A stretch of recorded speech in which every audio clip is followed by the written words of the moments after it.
de hoje, e eu gostava hoje de partilhar convosco um texto que nós conhecemos bastante bem. Digam comigo, Efraim antes de Manassés. Agora vamos dizer tudo junto, está bem? Efraim antes de Manassés. Este é o título da nossa pregação de hoje. E nós hoje vamos partilhar uma história que é conhecida. Quase todos nós conhecemos, ou praticamente todos nós conhecemos. E se não conhecemos, vamos passar a conhecer parte da história. É um texto muito familiar. E há ali algumas verdades, ou alguns princípios que eu quero escorrer para nós, como igreja, esta manhã. E vamos já ler o texto em Gênesis 41, do versículo 50 ao versículo 52. E diz assim: E nasceram a José 2 filhos, antes que viesse o ano da fome, que lhes deu Asenate, filha de Potífera, sacerdote de On. E chamou José o nome do primogênito Manassés, porque disse: Deus me fez esquecer de todo o meu trabalho e de toda a casa do meu pai. E o nome do segundo chamou Efraim, porque disse: Deus me fez crescer na terra da minha aflição. E este é o texto base para nós. Este é o episódio que nós vamos falar. Deus, obrigado pela Tua palavra, Deus. Obrigado, Senhor, pela forma como Tu usas a Tua palavra para nos edificar, para nos construir, para nos orientar, para nos dirigir, para nos desafiar, Deus. Então faz isso esta manhã, usa da Tua palavra, Senhor, contudo com o nosso coração, de forma individual, de forma coletiva, mas que o Teu Santo Espírito possa ter liberdade total para falar às nossas vidas, para mexer nas nossas gavetas desarrumadas da nossa alma, Deus. Te pedimos e Te agradecemos por esta oportunidade no nome de Jesus. Amém. Amém. E é mesmo uma oportunidade. Então isto não foi aleatório. Então José tem 2 filhos e ele dá 2 nomes, e ele dá 2 nomes com uma definição. E isto era típico naquela altura. Os nomes eram dados e o nome queria dizer alguma coisa. Havia alguma coisa que o nome revelava. E eu sei que se eu perguntasse à minha mãe, mas porquê Ricardo? Ou porquê outro nome qualquer? A minha mãe provavelmente ia dizer, olha, porque eu conheci um colega da escola ou algum amigo meu que era muito bom para mim, ou eu gosto do nome, então o meu nome é totalmente irrelevante, não quer dizer nada, é só Ricardo. Ainda que eu vá procurar e o meu nome ter um significado, a minha mãe não quis dar um nome com significado. Isso não acontecia, não acontece tanto neste momento. Eu sei que os nossos irmãos brasileiros gostam de dar nomes muito divertidos. Para nós, portugueses, os nomes são divertidos, não é? Eu vi a Maria João atendeu uma chamada lá na companhia de seguros e a pessoa chamava-se Disneyland. Isso é um nome com significado. Isso é um nome que tem um significado. Então havia ali alguma coisa que fez com que a mãe desse aquele nome à filha. Então os nomes eram dados com significado naquela altura. Hoje dão, mas não tem tanta profundidade, se calhar, como tinha naquela altura. Então quando José dá um nome, ele não dá um nome aleatório, ele não foi descuidado, ele não tinha uma lista de nomes, ele não fez um inquérito, ele não colocou um formulário para as pessoas votarem, ele foi intencional. Ele foi intencional nos nomes que deu aos seus filhos, debaixo de uma mentalidade. E nós vamos falar um pouco dessa mentalidade. José tinha essa forma de pensar, e essa forma de pensar fez com que ele escolhesse 2 nomes para os seus filhos com significados muito específicos, como nós lemos no texto.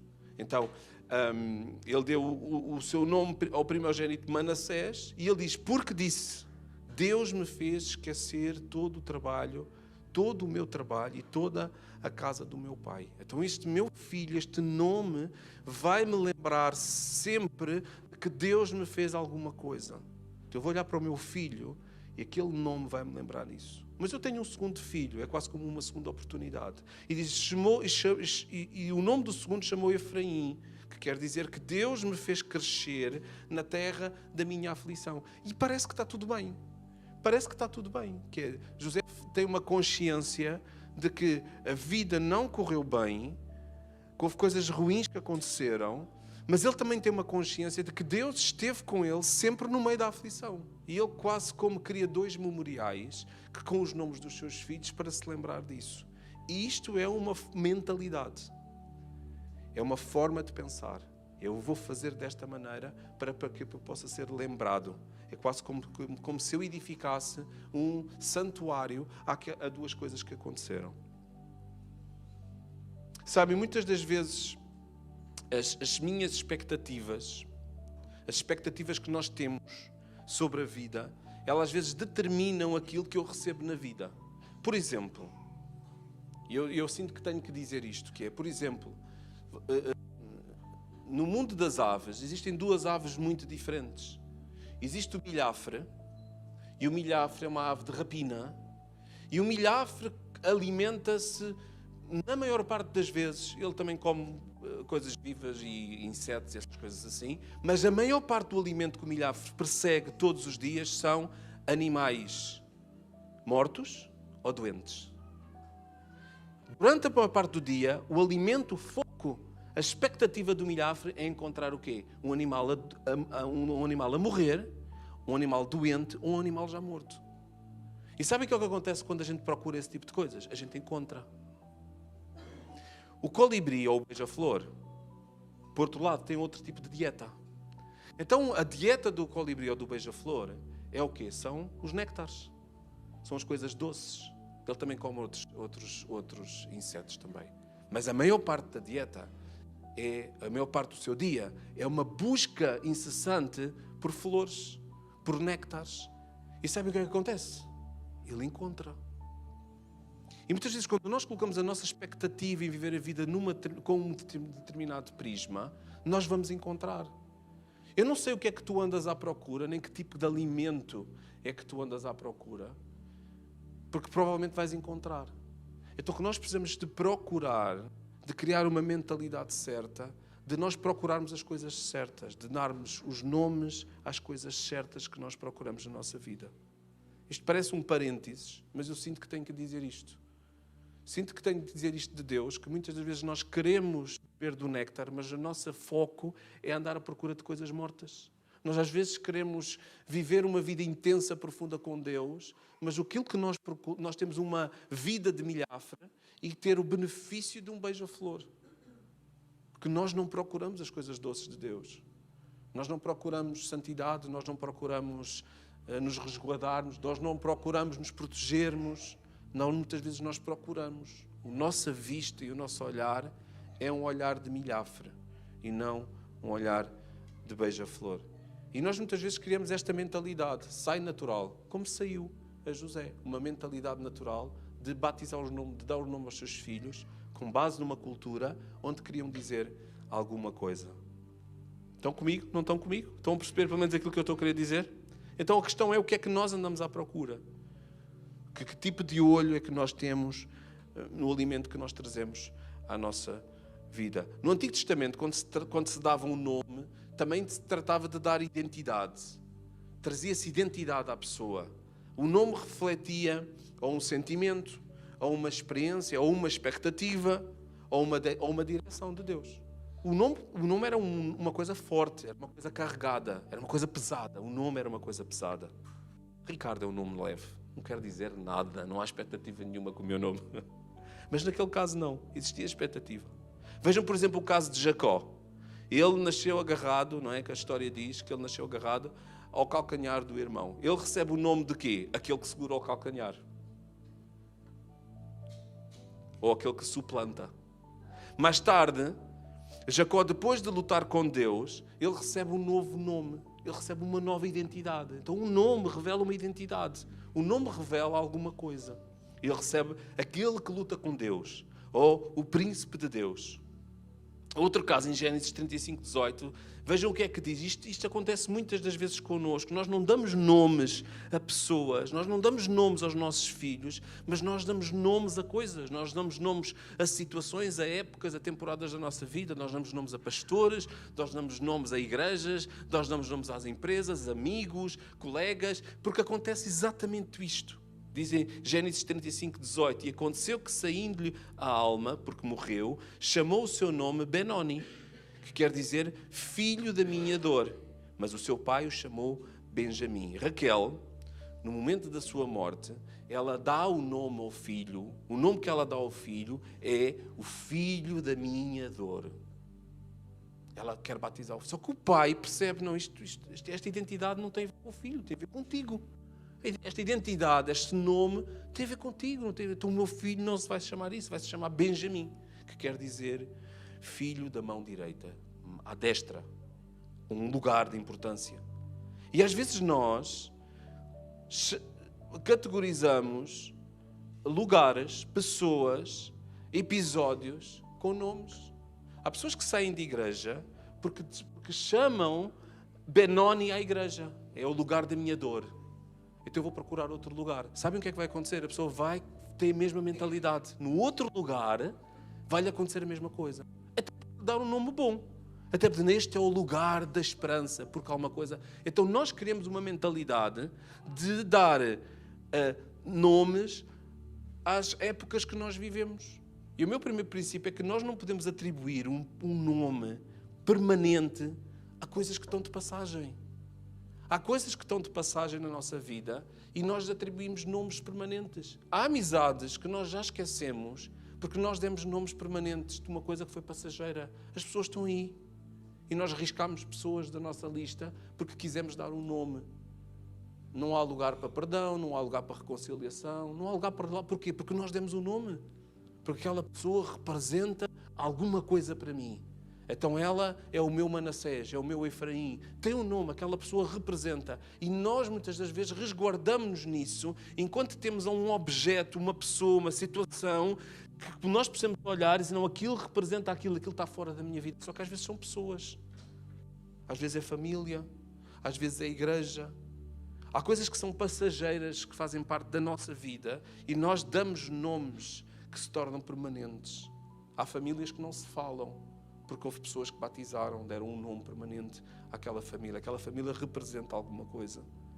Então não rotules a tua estação de vida como se fosse um destino final. Não façam isso. Nós precisamos entender que aquilo que vivemos é aquilo que vivemos. E há fases boas e há fases menos boas. Há fases onde nós vamos ser adorados, entre aspas, não como um ídolo, mas nós vamos ser pessoas que amam, que nos amam, que gostam de nós. E vocês viram o Elder a tecer-me elogios. Eu aceito, porque eu conheço e nós temos um relacionamento, mas eu não posso criar um nome para este tipo de relação. Eu não posso idolatrar este tipo de relação. E agora vou criar um nome que quer dizer o filho amado. Não faço isso, eu não sei o que é que vai acontecer na nossa vida. Eu não sei se a gente se vai distanciar. Então eu não vou rotular aquilo que é apenas um episódio da nossa vida. É bom. E nós vivemos esse episódio bom. Mas não pode se tornar, de repente, um rótulo permanente. Porque o Elder pode mudar e eu posso mudar. E a nossa relação pode mudar. E de repente aquilo que é um rótulo que eu vou ter que matar esse filho. Vou ter que matar esse nome. Aquilo que hoje pode ser a pior fase da nossa vida, pode se tornar mais tarde a fase que nós olhamos para trás e percebemos que é a fase que nos ensinou alguma coisa. Eu lembro-me, e desculpa, Helder, usar-te, não estava previsto, não é? Mas eu lembro-me também das fases difíceis da vida do Helder, de incertezas, de andar perdido, de não saber o que fazer. Mas Deus levou-o a sítios que, se ele tivesse batizado aquilo como o lugar da depressão, não foi o lugar da depressão. Foi o lugar da purga. Foi o lugar onde ele se encontrou. Foi o lugar onde ele se teve que despir de muita coisa. Foi o lugar onde ele teve que se entregar. Foi o lugar onde ele teve que depender de outros. Mas se ele tivesse batizado aquilo como um lugar, uma morada definitiva, podia ser a pior fase da vida dele. Mas foi? Não foi. Foi só uma fase. Foi a fase da mudança da vida dele. Que ele pode lhe chamar como uma fase bonita, pode-lhe até dar um nome. Mas não foi a pior fase da vida dele. Foi uma fase. Então, voltando a José, ele tem estes dois filhos. Ele tem Manassés, aquele que faz esquecer. O Deus me faz esquecer. E o segundo se chama Efraim, duplamente frutífero. Ou aquele que me faz prosperar. Então, ele personifica nestas duas figuras, nestes dois seus filhos, primeiro esquecer e depois frutificar. E isto é uma mentalidade. Isto é uma mentalidade que muitas das vezes nós temos. Que primeiro nós queremos reparar a nossa vida, que nós primeiro queremos ter tudo no sítio e depois nós queremos frutificar. Isto é uma mentalidade que não é real, nós não vivemos assim. Nós vivemos mentalidade de que enquanto nós sofremos, nós frutificamos. Enquanto nós, muitas das vezes, frutificamos, há áreas da nossa vida que não estão boas. É uma ilusão, irmãos, meus queridos, é uma ilusão de que nós vamos ter a nossa vida toda resolvida para podermos frutificar. É uma ilusão que tu vais ter uma vida toda resolvida para tu te poderes batizar. A única coisa que tu tens que resolver é aceitar o Senhor Jesus como teu Senhor e Salvador. E se tu fazes esse tique nessa caixa, tu podes ser batizado. Só que há pessoas, por exemplo, que não se batizam enquanto não resolverem, enquanto não esquecerem, enquanto não se sentirem acusadas, enquanto não se sentirem culpadas de alguma coisa, não querem dar um passo em frente, não querem frutificar na fé. E era isso que José estava a dizer, era essa a mentalidade. Os meus filhos representam que primeiro Deus ajudou-me a esquecer a minha dor, e agora este filho, ele representa que agora eu posso frutificar. E ele frutificou, Esta lógica desta mentalidade, muitas das vezes, mina a igreja, mina os nossos relacionamentos, mina o crescimento da igreja. Sabem porquê? Porque nós podemos frutificar e não frutificamos. Porque nós podemos fazer e nós não fazemos. Porque estamos à espera de coisas perfeitas. Estamos à espera do dia onde tudo vai encaixar, onde todas as peças vão encaixar. Quem é que já viu puzzles a ser montados durante décadas em cima das mesas das salas? Porque aquela peça porque nós não encontramos. Ou depois perdemos uma peça e nós queremos acabar o puzzle e a peça não existe e andamos ali há semanas, meses, à procura da peça para nós fecharmos o puzzle. A nossa vida é um puzzle desses. Há peças que nós não vamos encontrar tão rápido.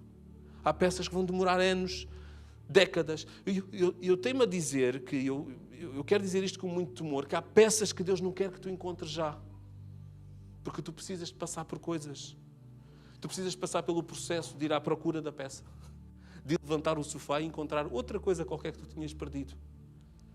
Então nós precisamos ter cuidado com esta mentalidade de primeiro eu preciso esquecer, primeiro eu preciso resolver tudo, primeiro isto e depois aquilo. Isto não é uma mentalidade que eu vejo nas Escrituras. Eu vejo que José já interpretava sonhos antes de entrar naquele sofrimento profundo. Ele já tinha lá alguma coisa de Deus dentro dele, lá atrás, muito lá atrás. Ele já sofria bullying, sim. Ele já sofria abusos, ele já era o mal amado, sim. Mas o sofrimento que ele quer esquecer é o sofrimento de ter sido abandonado pela família. É o sofrimento de ter sido deixado para ser vendido, para ser morto, eventualmente. Então, a lógica de José parece ser esta. Antes de viver a prosperidade, antes de ver as coisas boas que Deus tem para mim, antes de poder colher uma boa seara, eu preciso ser liberto de toda a dor. Eu preciso estar bem. E só depois eu vou fazer. Antes de experimentar alegria, eu preciso que desapareça aquilo, que faça desaparecer aquilo que me entristece. Eu antes de ser forte, antes de eu ser forte e ter poder, eu preciso criar que haja esta resistência dentro de mim. Eu não posso ir para a luta tendo estas questões todas. Só que esta é uma lógica que não é bíblica. Todos nós aqui somos obras inacabadas. Todos nós. Não há um sequer aqui que esteja sentado nesta sala que não tenha coisas que Deus queira mudar. Não há ninguém. Garanto que não há ninguém. Todos nós aqui somos obras inacabadas. Todos nós aqui temos coisas que Deus quer mudar.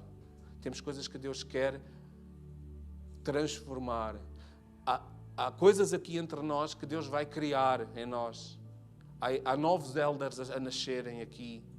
E nós muitas vezes queremos partir para sítios, para lugares, tendo coisas resolvidas, quando nós não somos uma coisa resolvida.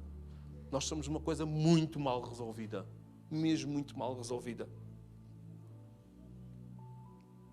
E muitas vezes nós queremos superar o passado para enfrentar o futuro. Então, nós precisamos olhar para o hoje, para como estamos hoje. Então chega um momento, os anos passam, isto continua. E eu não estou a dizer que José aquilo que ele fez foi errado. É só questão da mentalidade. E vocês vão perceber isso, que o próprio texto chama isso a atenção.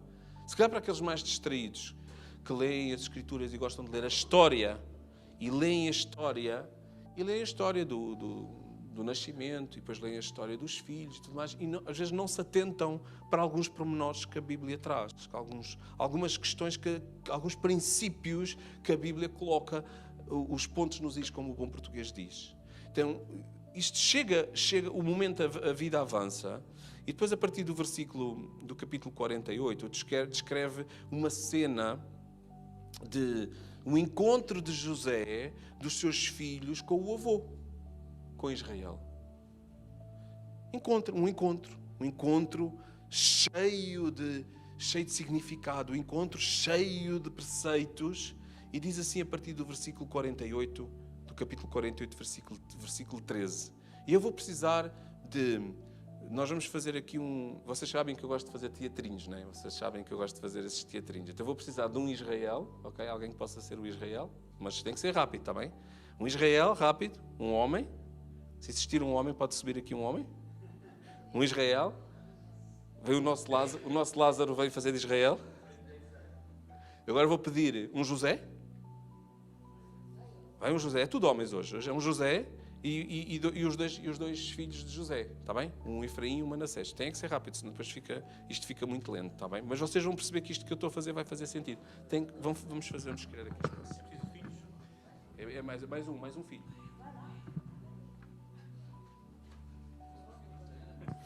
Ok. Então, vamos aqui pela ordem de idades. O Sérgio vai ser o avô. Aqui estou um bocado confuso, não sei. Mas pronto, aqui vai ser o José. Ok? E aqui vai ser os filhos. Os filhos podem ficar aqui à frente do pai. Ok? E agora vou ler. E tu vais colocar assim as mãos, Sérgio. Ok? Isso. Eu vou ler e o Eli vai representar aquilo que eu estou a ler. Ok?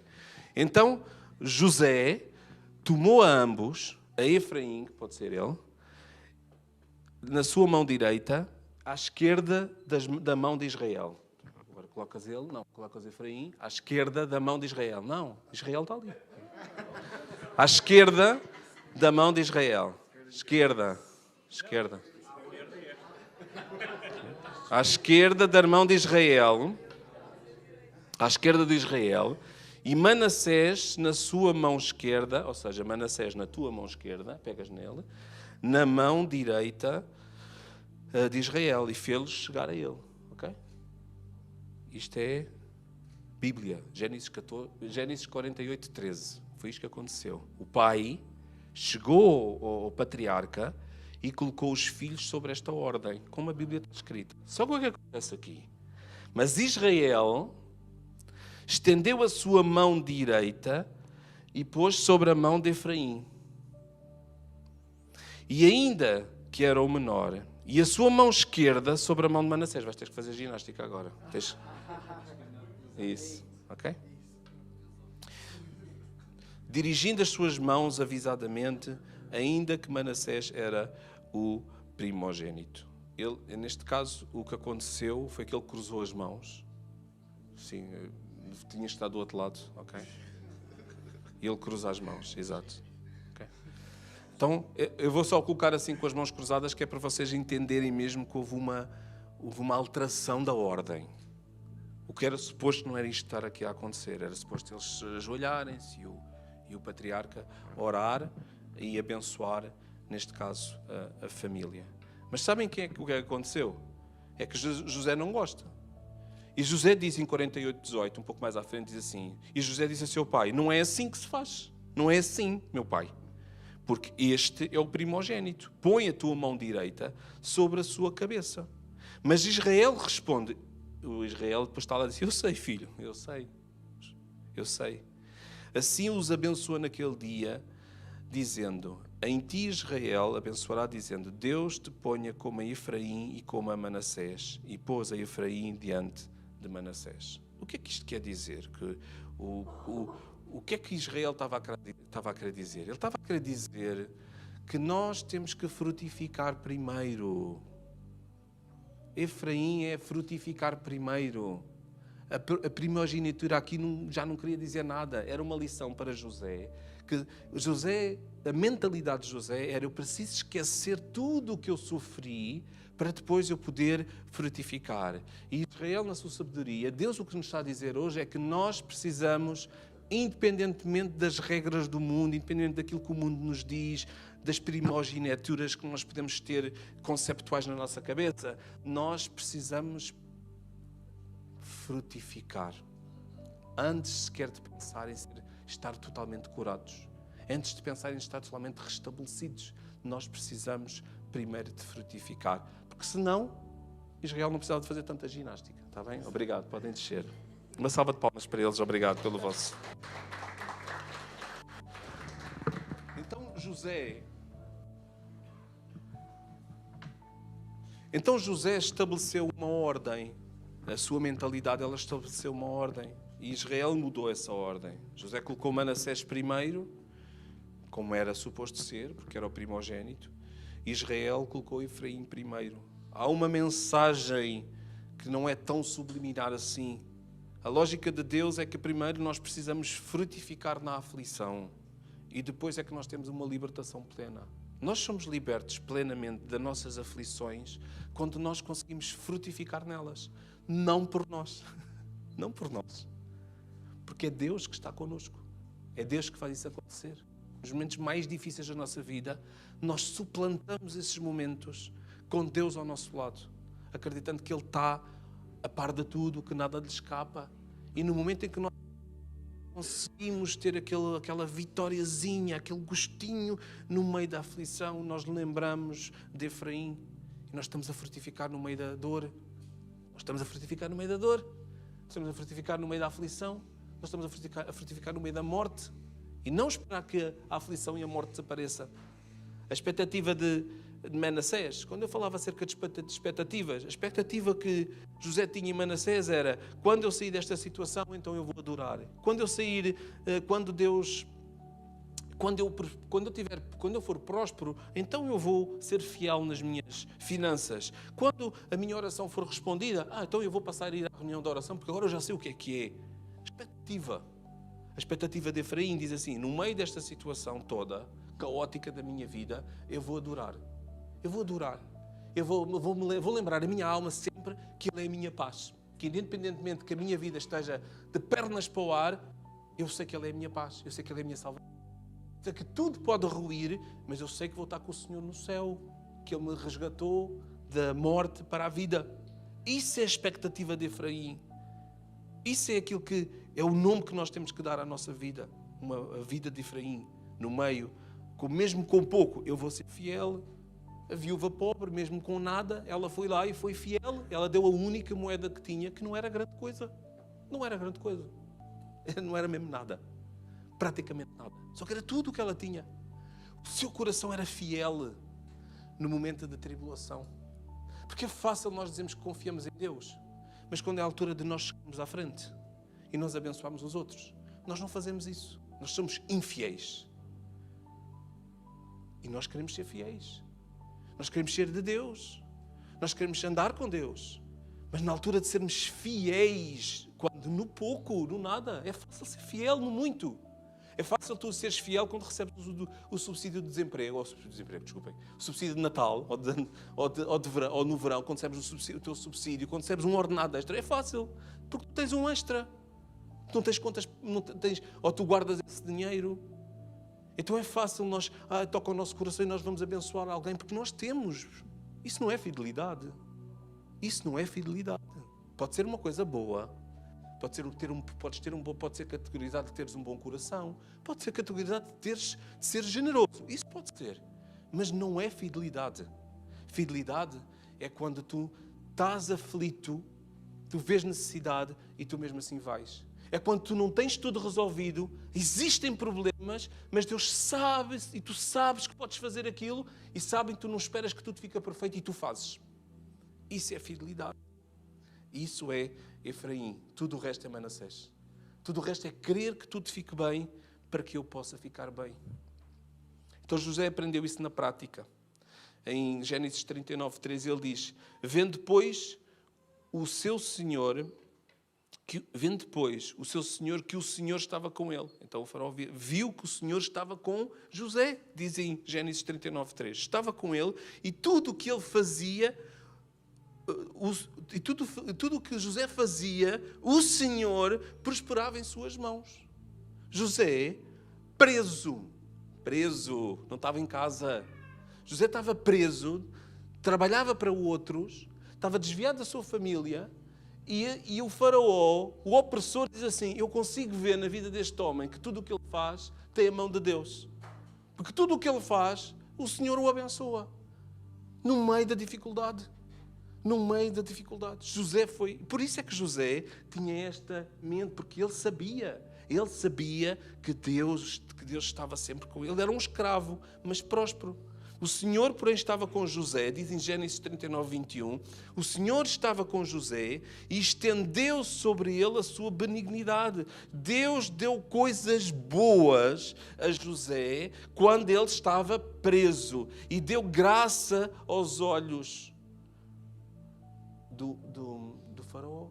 Ou seja, Deus fez com que quem olhasse para José achasse graça. Não graça piada, mas achasse favor. E muitos de nós, às vezes, estamos em sítios, trabalhamos em empresas, estamos em lugares que são horríveis. Ouçam, são horríveis. Aqueles são lugares horríveis, tudo acontece lá. Mas o que é que acontece? Deus usa-nos nesses lugares e Deus faz achar graça aos olhos dos outros sobre a nossa pessoa e nós passamos a ter uma voz. Onde? Nos lugares horríveis. Não é nos lugares que são fáceis.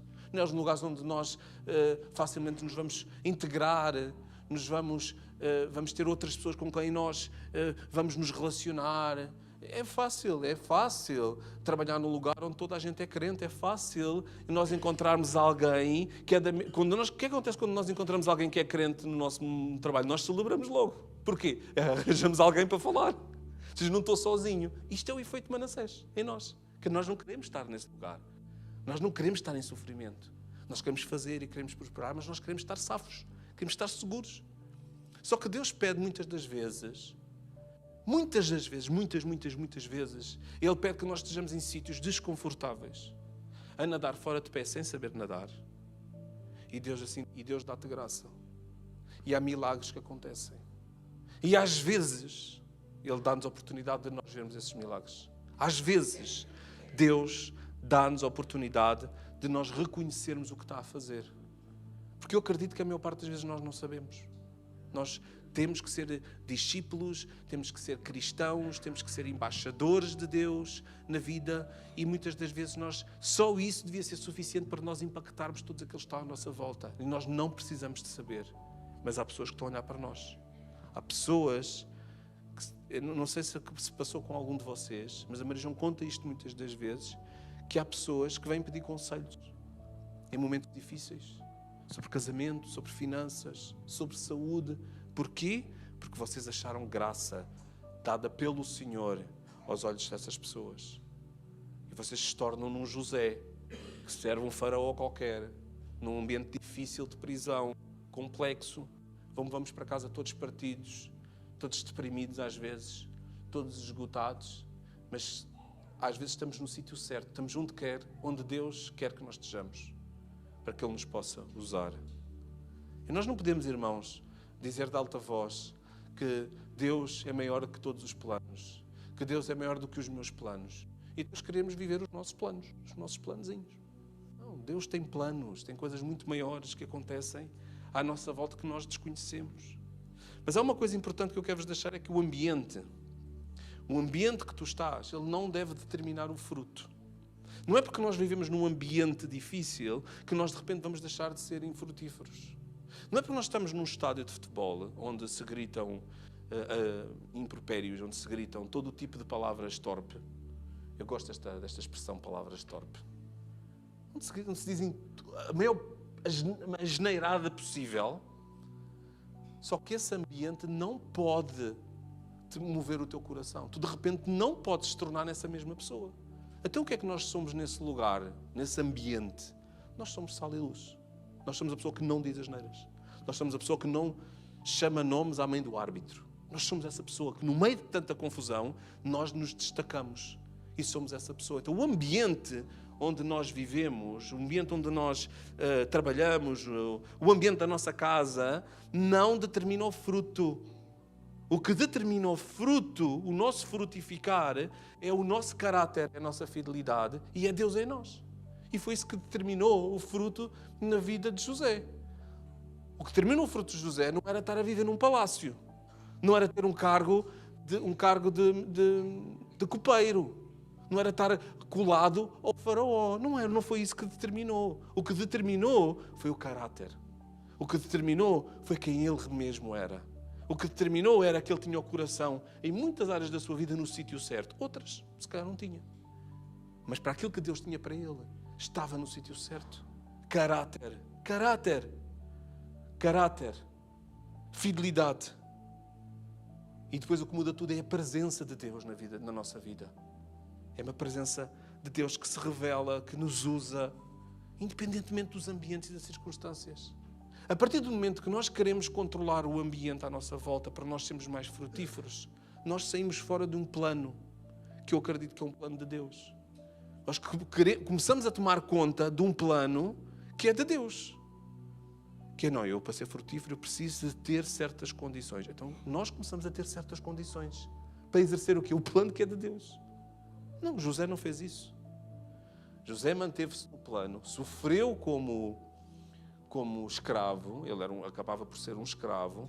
Depois de tudo aquilo que lhe aconteceu, ele foi fiel, ele manteve o seu coração puro, ele desviou-se dos olhares malvados daquela mulher que o queriam desviar. Ele desviou-se, ele fugiu. Ele não se armou em forte, vocês vão ler as Escrituras. Ele não se armou em herói. Ele não diz assim, eu aguento, a minha carne. Não, ele não se armou em crente. Sabe o que é que ele fez quando aquela mulher se começou a despir? Somos todos aqui adultos. Ele fugiu.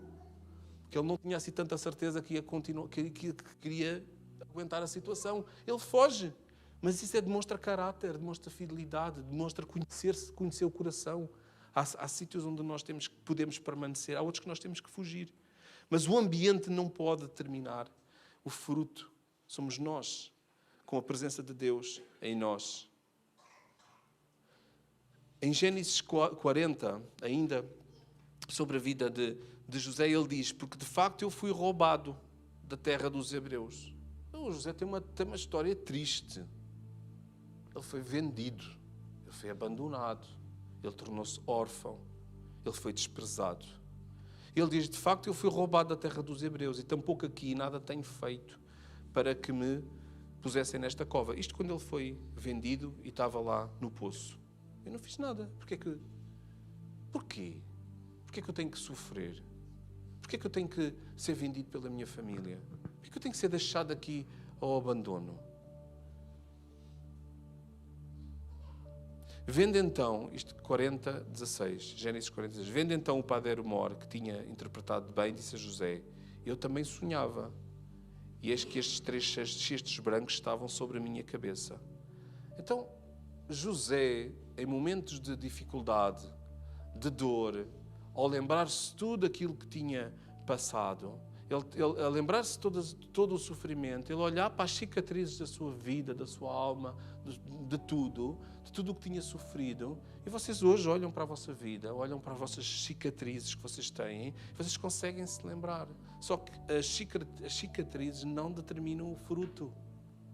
É o caráter e é a vontade de Deus na nossa vida. E Ele continua a interpretar sonhos, mesmo todo partido, cheio de cicatrizes, cheio de incertezas, magoado por ter sido vendido. Ainda assim, Ele era usado por Deus. Eu não sei se hoje há aqui alguém que tenha algum sentimento parecido de sonho roubado. Sonho roubado. Uma infância que foi roubada. Uma inocência na sua sexualidade que foi roubada. Um filho que nunca foi amado pelo pai. Um pai que não consegue amar o seu filho. Um corpo que está entregue à doença. Eu não sei que sonho é que Deus, que sonho é que te foi roubado. Mas ainda com sonhos roubados, ainda com cicatrizes, ainda com dor, Deus pode nos usar. E Deus quer nos usar.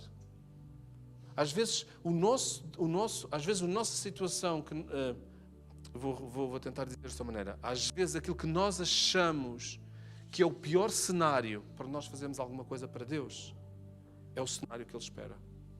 É que nós já não confiamos, nós não dependemos de ninguém. Já nós não conseguimos depender de ninguém, nem de nós mesmos. Nós já nem acreditamos em nós mesmos. E de repente, nós passamos a acreditar que Deus pode fazer alguma coisa connosco. Porque estamos tão partidos, temos tanta coisa que nos foi tirada, que nós achamos que nunca vai acontecer. Só que é nesse momento que Deus pega em nós e assim, então estás pronto. Não é que nós precisamos de nos andar aí a partir e a fazer coisas ruins para que Deus nos use. Não é isso. Mas temos tanta coisa na nossa vida que aconteceu que não foi boa e que nos está a limitar de fazer coisas boas para Deus. Então, mesmo que aquilo que seja exterior a nós, que seja de forma de ambiente, não seja propício, aqui dentro tem que ser propício. Nós temos que estar bem com Deus. Ainda que aquilo que seja fora no nosso corpo, até na nossa alma, na nossa história, não seja o melhor terreno. Aqui dentro o terreno tem que ser bom. E se o terreno for bom, se o terreno for confiável, Deus vai usar. Uma fé que não pode ser atestada não é confiável. Se a tua fé não pode ser testada, se o teu coração não pode ser confrontado, se a tua certeza de que Deus é o Deus Todo-Poderoso, que o Senhor pode fazer tudo, que o Senhor é o Deus de milagres, mas se Ele não pode testar isso com a tua vida, que confiança é que Ele pode ter na tua fé? Mas isto vira. O disco vira, o disco tem outra história. Que é se nós, no meio da aflição, no meio da dor, no meio da dificuldade, no meio das coisas que não são perfeitas, nós ainda assim somos fiéis a Deus. A nossa fé é confiável. Ele pode confiar em nós. Nos tempos maus e nos tempos bons. Então a nossa fé precisa ser confiável. E a fé de José era uma fé confiável. Deus testa a nossa vida. Permite, mas para nos promover. Ele permite que coisas acontecem para nos promover, para nos usar, para nós sermos levados para outros lugares. O inimigo não faz isso. O inimigo, ele tenta-nos para nos destruir. São coisas completamente diferentes. Deus testa-nos, prova a nossa fé para nos promover. O inimigo testa-nos ou tenta-nos para nos destruirmos. E José faz isso quando ele tem a oportunidade. E aqui vamos voltar àquela questão que eu acho que é uma questão muito importante, que é, o que é que se diz primeiro? É o queijo e a faca na mão ou a faca e o queijo na mão? O que é que se costuma dizer? Eu não concordo, eu acho que é o queijo e a faca na mão. Pronto, temos que viver com esta diferença. Mas José tinha o queijo e a faca na mão ou a faca e o queijo na mão. Ele tinha a oportunidade perfeita. Sabem, aquela oportunidade que nós aqui também já quisemos ter em muitas situações, que é, eu agora posso fazer isto. Eu posso detonar esta pessoa. Ela está aqui na minha mãozinha. Ela vai comer aqui, ó, aqui. E eu sei que alguns de nós somos mais santos do que outros. Mas a maior parte de nós já pensou, nem que seja. E se não pensaste, eu peço perdão. Mas houve alturas que nós temos, eu agora podia fazer isso. Eu podia. Só que lá está o caráter. Vem o caráter, vem a fé testada. E a fé foi testada. José foi testado no momento em que ele tinha possibilidade de que a sua carne tomasse conta e ele podia mandar prender, matar, esfolar vivos o pai, os irmãos, tudo. Ele podia fazer isso, só que ele não fez. Ele diz assim, disse José aos seus irmãos, peço-vos, chegai-vos a mim. E chegaram-se. Então ele disse, eu sou José, vosso irmão. Reparem o estado, ele também ficou mais velho, mudou algumas feições, mas a gente já nem conhecemos, muitas vezes, as pessoas que nós fizemos mal. Já não reconhecemos. As pessoas mudam, as pessoas avançam, as pessoas mudam. E às vezes nós já não conhecemos, os irmãos estavam de frente, já não conheceram. Ele teve que se apresentar. Vejam a distância. Às vezes nós fazemos tão mal a algumas pessoas que nós depois já não os conseguimos reconhecer sequer para lhes pedir perdão. E chegaram-se então e ele disse: eu sou José, vosso irmão, a quem vendeste no Egito. Uau! Lá de cima, ao lado do faraó, ao ouvir isto, eu ficava com medo. Eu ficava nervoso. Agora, pois, não vos entristeçais. O que ele quer dizer é assim: não tenham medo. Nem vos pese os vossos olhos por me haveres vendido. Nem fiquem tristes por me haveres vendido. Porque para a conservação da vida, Deus me enviou diante da vossa face. Ele entende que Deus tinha este plano para a minha vida. Eu precisei passar por isso. E vocês foram só meros instrumentos. Eu passei por isso. Eu quero reconciliar, eu quero abraçar. Ele podia sim vingar, mas ele entendeu um plano maior. Sabem quando é que nós entendemos os planos maiores de Deus? Quando nós nos entregamos a eles. Quando nós fazemos parte deles. Não é quando nós dizemos que não queremos. Não é quando nós criamos uma figura de Manassés na nossa vida. Primeiro eu quero estar bem, depois eu falo para Deus. Não, é mesmo como eu estou.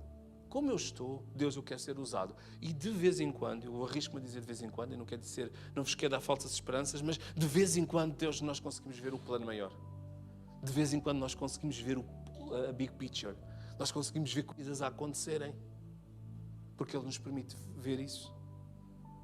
Então Ele podia se ter vingado. Ele foi frutífero na cova. Ele foi frutífero na escravidão. Ele foi frutífero na tentação. E por isso ele pôde dizer: Deus enviou-me. Eu tenho a certeza que Deus me enviou. Porque Ele esteve sempre comigo. Ele nunca me abandonou. Eu estive preso. Eu passei por tentação. Mas Ele nunca me abandonou. Eu nunca o abandonei. Ele também, é verdade. Mas Ele também nunca me abandonou. Então, para terminar, mesmo, Helder, é verdade, vou mesmo terminar agora. Vejam comigo, se nós esperamos que tudo esteja perfeito para sermos gratos, nunca seremos gratos. Nunca vamos ser gratos.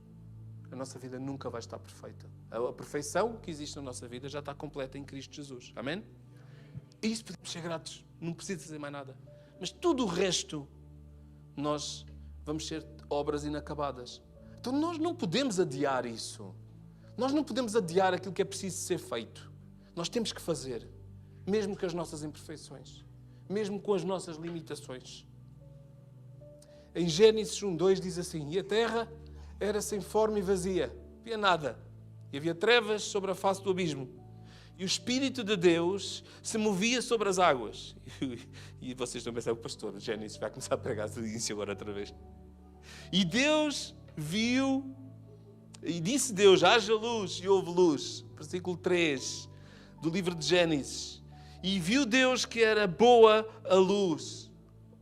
Deus cria uma coisa, no meio do nada, Deus cria a luz e diz: isso é bom. Eu vou celebrar o quê? O que eu já fiz. Tá bom.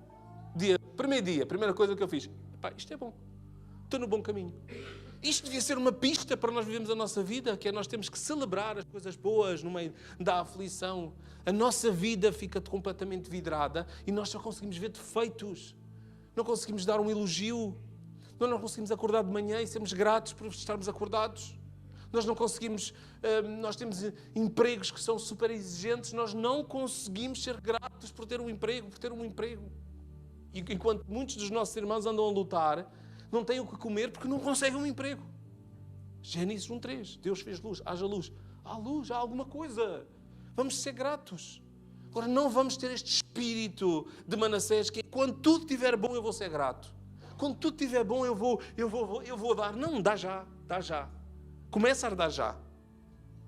Gênesis 1:31. E viu Deus tudo o que tinha feito. E viu que era tudo muito bom.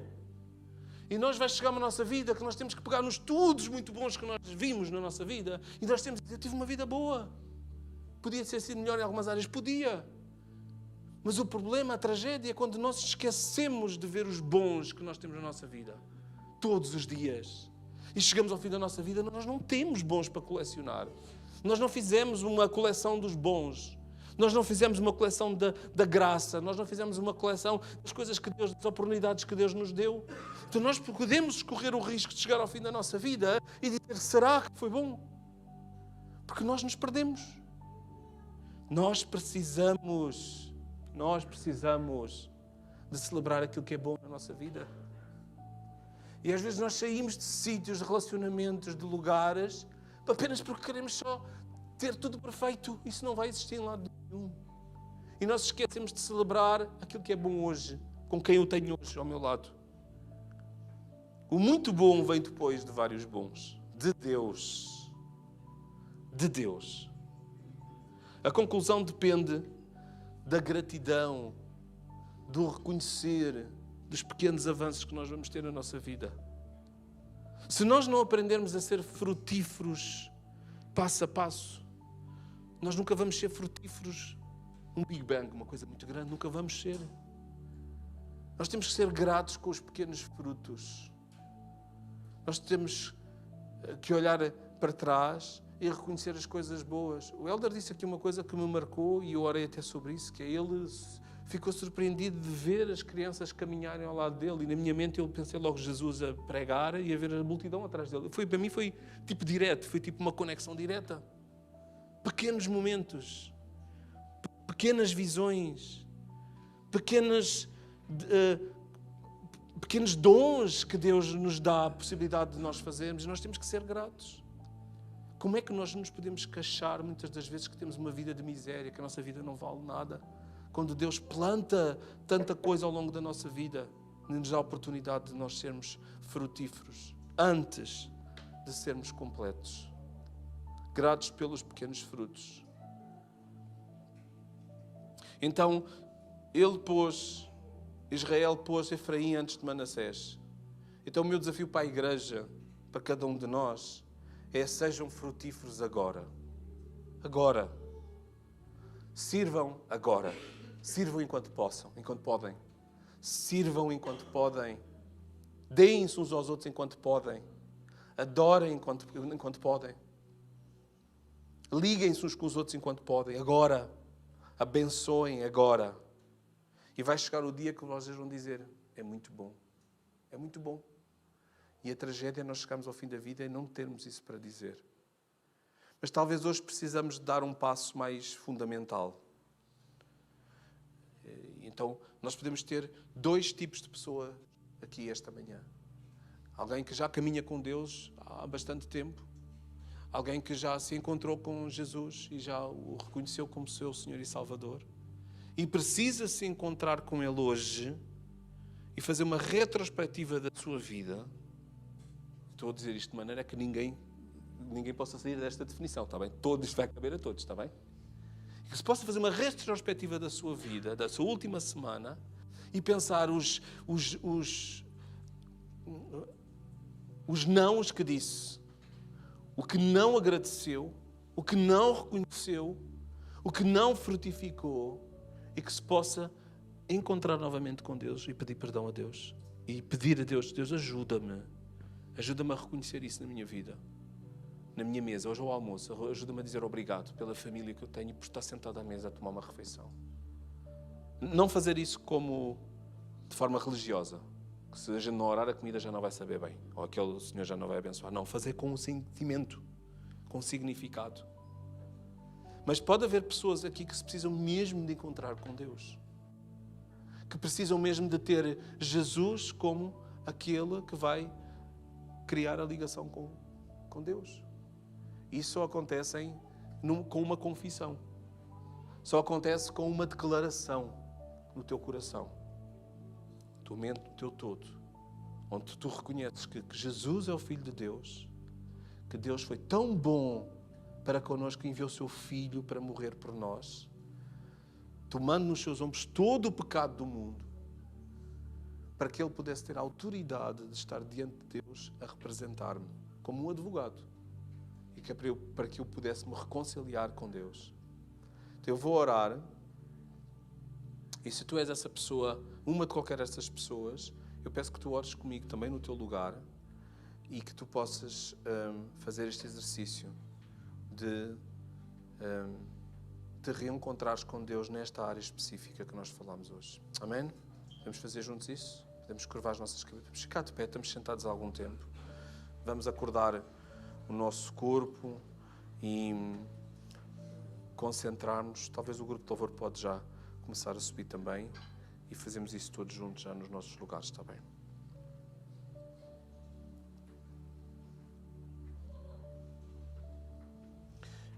Crer, nós temos pessoas que creem, é essencial. Nós precisamos acreditar mesmo aquilo que vivemos. Mas existe outra coisa que é essencial também, é nós confessarmos. Confessarmos uns aos outros, não na intimidade, mas confessarmos a Deus as coisas erradas que temos feito. Então, que hoje possa ser um momento também de confissão do nosso coração ao Senhor. Amém? Senhor Jesus, eu creio que Tu és o Filho de Deus. Creio que vieste. Creio que viveste uma vida perfeita e santa e creio que morreste por mim. Então perdoa-me e salva-me dos meus pecados. A partir de hoje, Senhor, eu peço que Tu possas ser o meu Senhor e o meu Salvador.